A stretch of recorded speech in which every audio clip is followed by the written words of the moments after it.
तव्हां पंहिंजो कमु वञी ईमानदारी सां कयो। फ़सुल में जेतिरी महिनत कंदो अल्लाह साईं तव्हांखे ओतिरो फल वधीक ॾींदो। फ़सुलु सुठो लहंदो सिर्फ़ु मुंहिंजो न, उन में तव्हांजो फ़ाइदो आहे। फ़सुलु जेकॾहिं सुठो लहंदो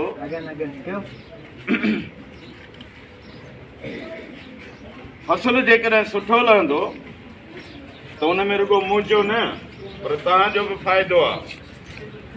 ऐं ॿी ॻाल्हि त हाणे कमदार नाइंसाफ़ी करे त मूंखे ॿुधाइजो हिन जी खल मां पुठी ॻाल्हाए। ऐं ॿी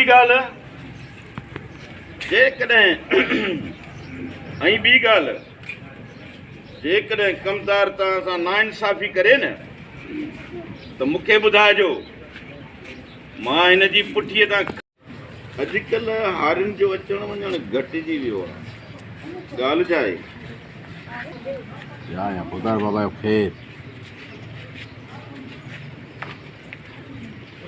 सदाईं ख़ुशि हूंदो, इहो ॿुधायो त कमु कीअं थो हले? सदाईं ख़ुशि हूंदो। भला इहो ॿुधायो त ज़मीन जो कमु कीअं थो हले? सही पियो हले बाबा। कमदार जो रवैयो तव्हां सां कीअं आहे? कमदार जो रवैयो बाबा न ॻाल्हायो, नंढड़ा न ॻाल्हायो बाबा। कमदार जो रवैयो तव्हां सां कीअं आहे? इहो बाबा न टाइम था रमू जो बाबा। साईं बसि कमु हले पियो। जेका बि हक़ीक़त आहे उहा ॿुधायो, का बि ॻाल्हि लिकाइण जी ज़रूरत न आहे।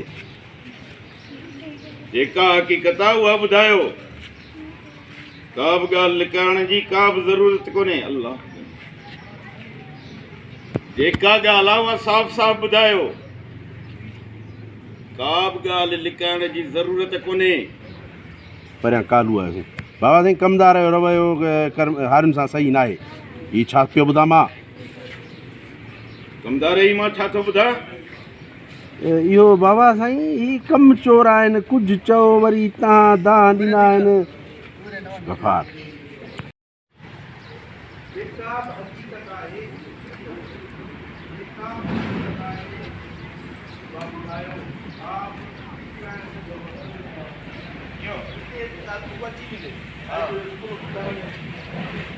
बाबा साईं कमदार जो रवैयो हारी सां सही न आहे।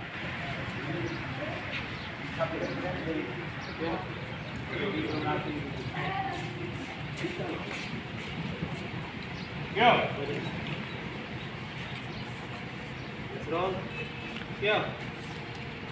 जेका भरती जता साफ़ साफ़ ॿुधायो, लिकाइण जी का बि ज़रूरत कोन्हे।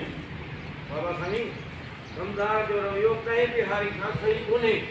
कमदार ई मां छा थो ॿुधां? हिन में तव्हांजो फ़ाइदो आहे। हाणे कमदार नाइंसाफ़ी करे त मूंखे ॿुधायो।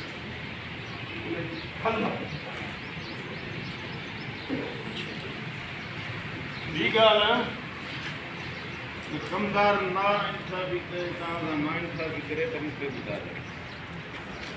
मां हिन जे